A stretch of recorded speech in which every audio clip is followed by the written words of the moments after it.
Well, hello, welcome back to Come Follow Me with Fair, Faithful Answers to New Testament Questions.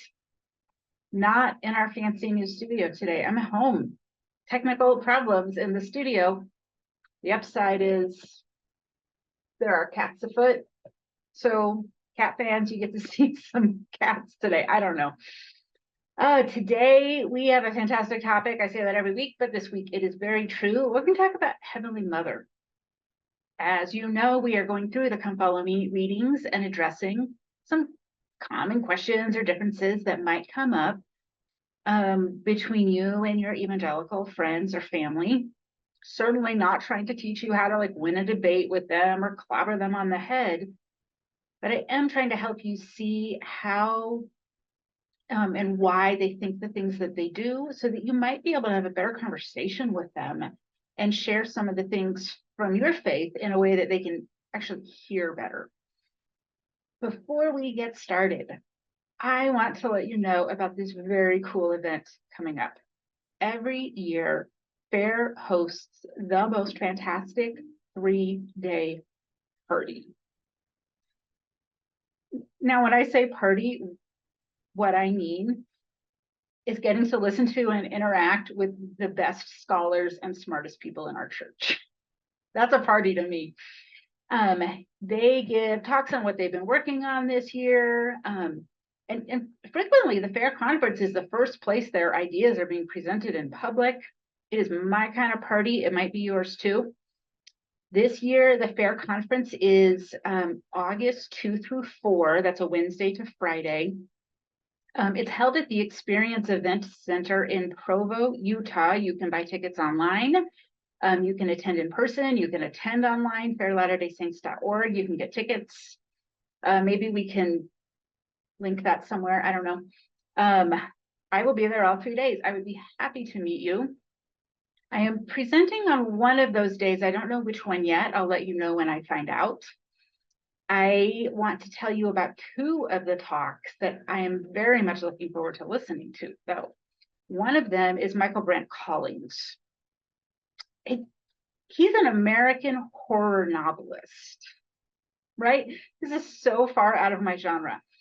He is going to be giving a talk titled Horror, the Genre of Goodness, Godliness, and Hope. As a horror is not my deal.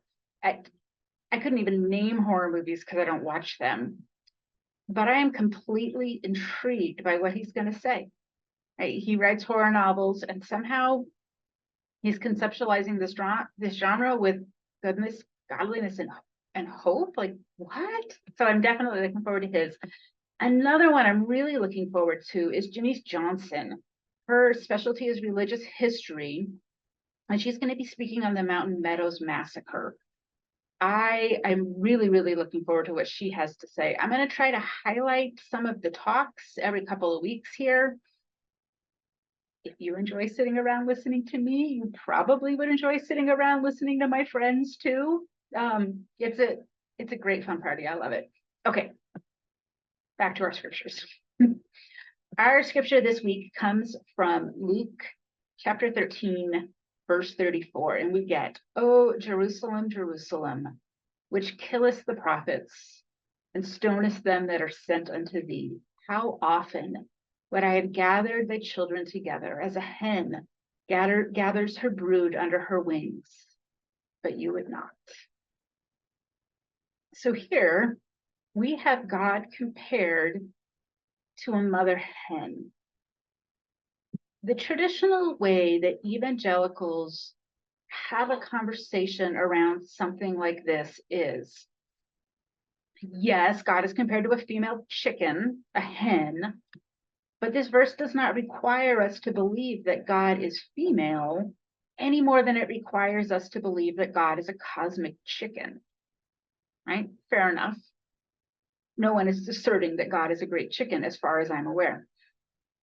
And for a long time, this was the boundary on thinking about God and gender for evangelicals. God is male, and images in the scripture that refer to God as female, such as a hen, a woman looking for her lost coin, a woman in labor, a nursing mother, a mother bear, a mother eagle. These were just poetic images and not to be taken too seriously. But interestingly enough, the boundary has changed quite a bit on that, even in the last 10 years, certainly in the last 20 years. It used to be that if you wanted to talk about any kind of feminine identity for God, you were being scandalous. Only the most liberal of the evangelicals would be talking about this. And that's how it was for a long time. Last year, one of the publishing houses that publishes, I wouldn't say they are evangelical, but they do publish a lot of books that evangelicals read, called Eardsman. They published 2 books on this topic. 2 books. Like, it used to be you couldn't even talk about this. Last year there were 2 books published, mostly for evangelicals on it.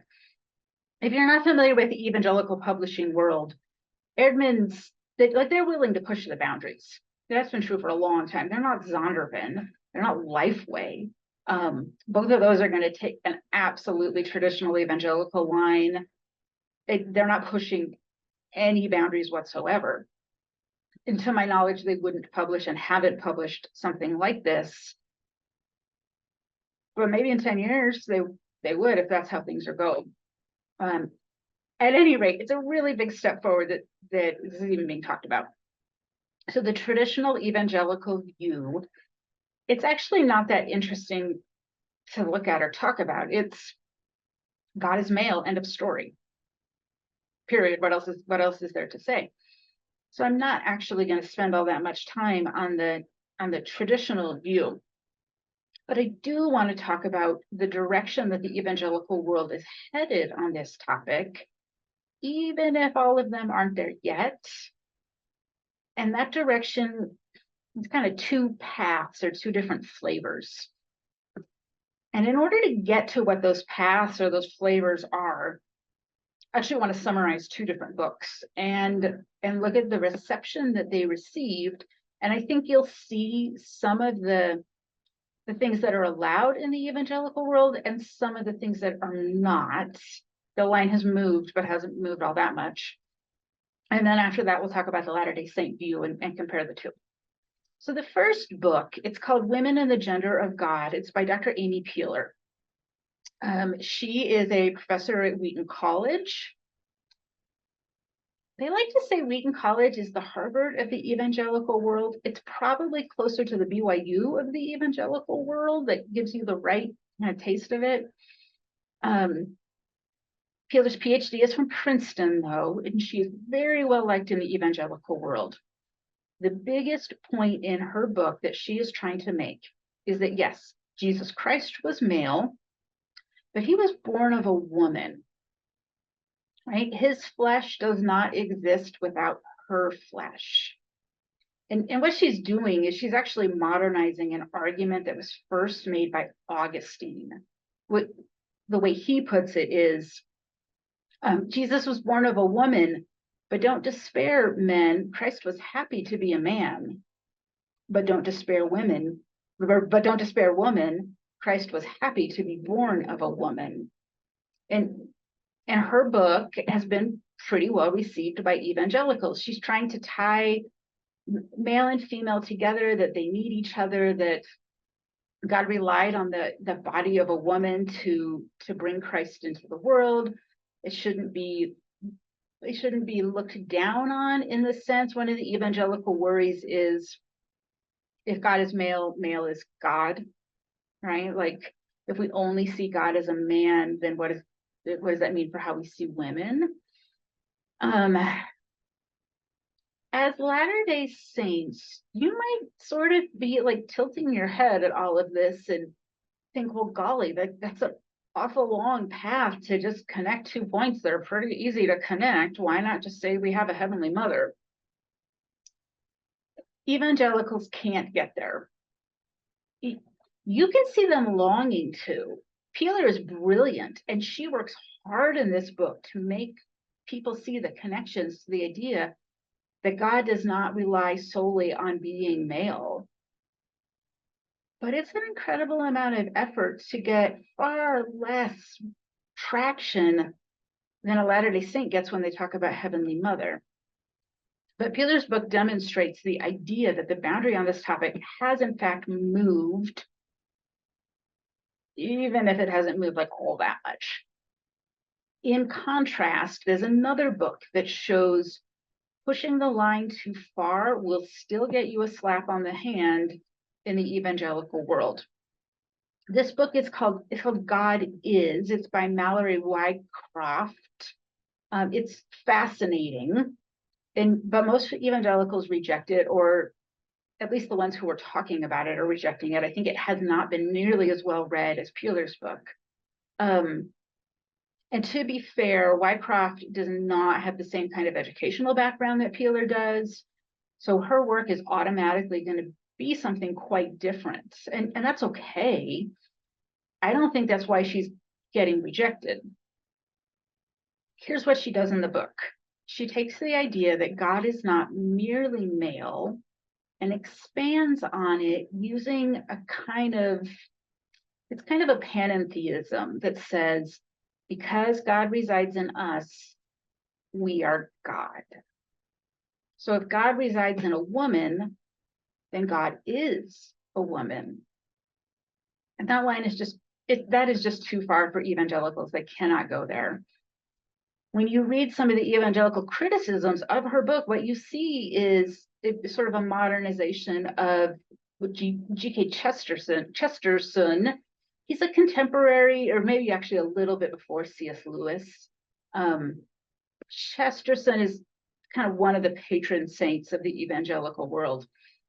And he once said, while talking about this idea, that if a man leans too heavily on the idea that God is part of him and not also something quite different from him, then he ends up worshiping himself, not God.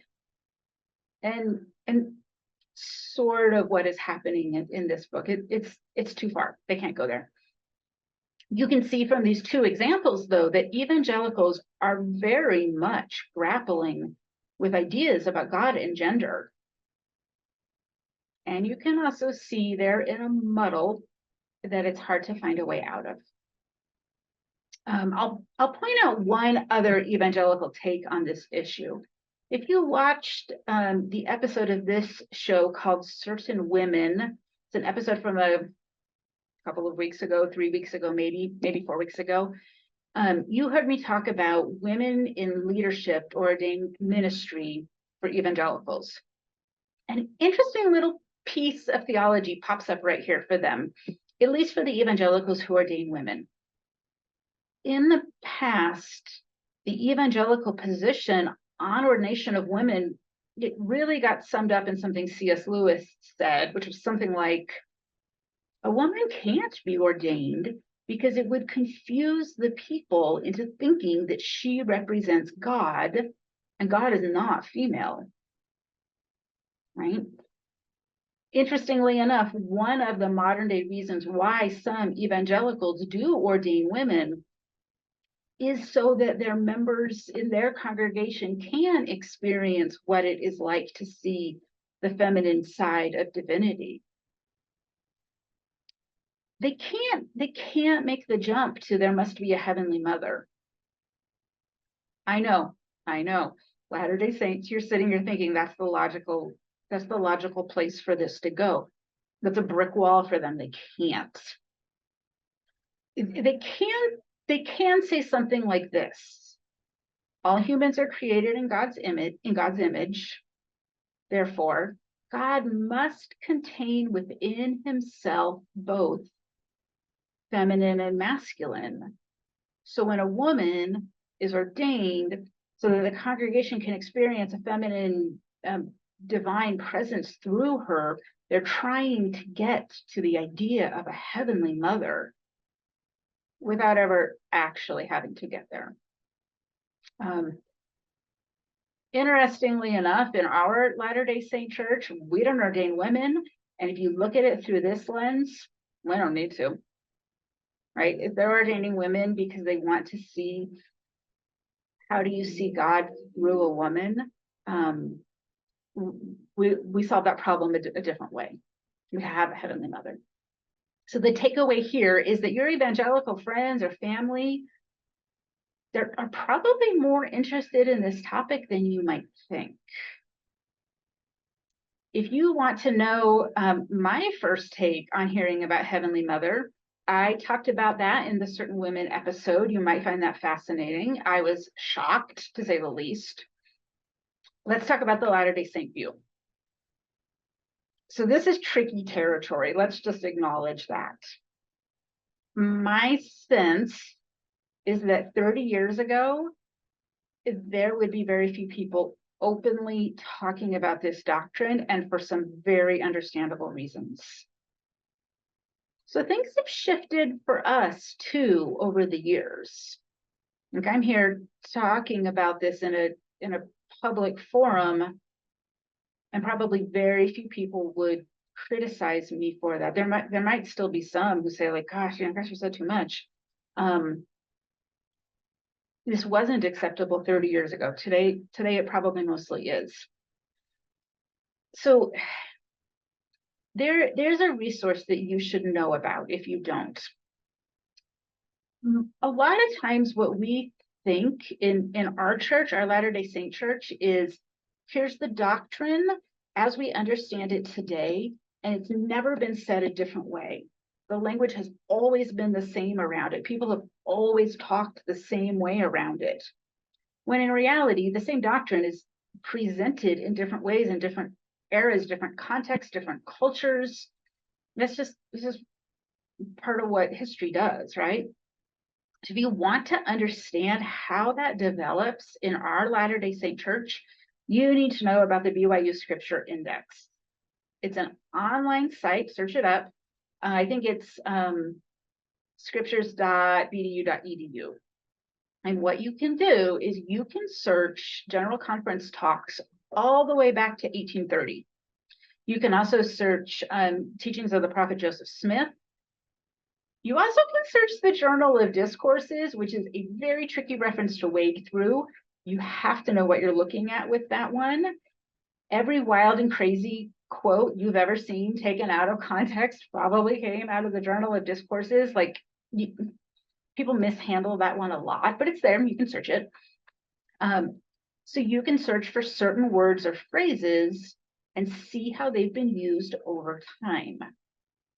Little pro tip, you also probably have to do a little research on the historic phrasing of certain words. For example, if you search for Heavenly Mother, you are only going to find references going back to the 1970s. But that's because before then, she was referred to as Mother in Heaven, not Heavenly Mother. It's a wording change, right? There's no doctrine change there. For whatever reason, to modern ears, Heavenly Mother just works better.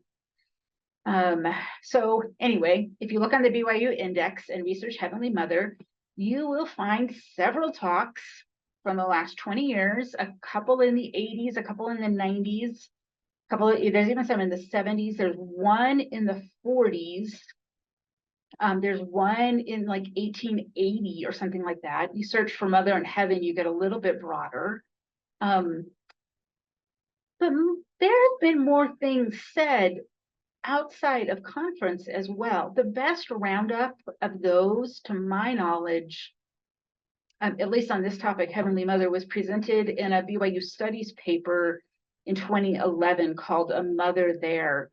David Polson is the main author on that, and he is a student, or maybe a grad student, who was helping him on it. It's a long paper, it's like 30 pages long, but they do a great job tracing the teaching through history of what has our church said about this. If you want the shortcut version of that, the talk from Elder Renland a couple years ago titled Your Divine Nature and Eternal Destiny, he sums it all up very well. And we have our own tension of what can and cannot be said in our church about Heavenly Mother. There are people who I like and respect, who are extremely frustrated that more isn't said about Heavenly Mother. And I sympathize. The interesting thing, though, is think about how the evangelicals are trying to get at this concept, and they do it in all of these like sideways ways. It's the same longing, and they end up just in some really weird spots because they can't talk about it at all. So in comparison, in our church, we have a wealth of knowledge. Like we have the phrase Heavenly Mother, which they don't even have that phrase. In the evangelical world, the tension is mostly around what is true. And in our church, there is that element to it, but we also add a layer of, even if it's true, can it be said? Right? That layer of carefulness, it's hard for evangelicals to understand. Mostly, they just don't have an equivalent dynamic to this. That's not a category. They don't have a category called sacred things you should keep private. If you think about the things that we talk about in the temple, right? Lots and lots and lots, and most of them can be talked about outside of the temple. And many people have very good reasons for not doing so, right? It doesn't make sense for evangelicals. Latter-day Saints, we clearly have a category called true things that are sacred that you should not be talking about. We only quibble about what belongs in that category. We don't quibble if it is a category. I do want to take a minute here before we're done to talk about the Catholic perspective. It is not my area of research or specialty. If that's an area of interest for you, I would refer you to frequent fair speaker, Robert Boylan. Robert is a wonderful friend of mine. I learned so much from him and just frequently refer to him on lots of stuff that I don't know. There is an interesting thing going on in Catholic theology that Latter-day Saints will find interesting. You are probably at least vaguely familiar with the idea that Mary, the mother of Jesus, has a special place in their theology. Exactly what her position is, that has also changed over the centuries, but her importance has never really gone away. Now, non-Catholics sometimes say that Catholics pray to Mary, and while that is sometimes true, it's probably more accurate to say that they are speaking to Mary and asking her to pray on their behalf. But she still has an incredibly important role because the presumption is that God will listen to her in a way that he might not listen to the one praying.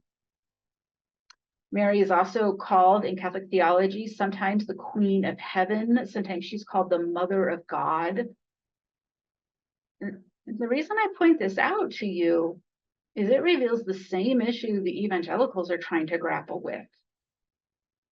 They long for a heavenly mother. They can't quite work it out theologically either. If this topic comes up at all between you and your evangelical friends or family member, I suppose it would be a very fascinating conversation. Certainly there are some differences between our faith and their faith. I've detailed them for you in this video. But some of the longing and the wishing that is in them that can't quite find a theology to land on, it's still there if you know how to see it and you know how to make some room for it. Well, there's a lot more here. We are out of time. We will pick this topic up another time. I think I had said this before. This video series is designed kind of in a spiral. We're going to hit the same topics a number of times and each time get a tiny bit deeper or different layer on them. So this will certainly come back up as we progress through the New Testament, and I look forward to bringing you more on this. Come back next time and we'll take up another topic. Thanks for listening.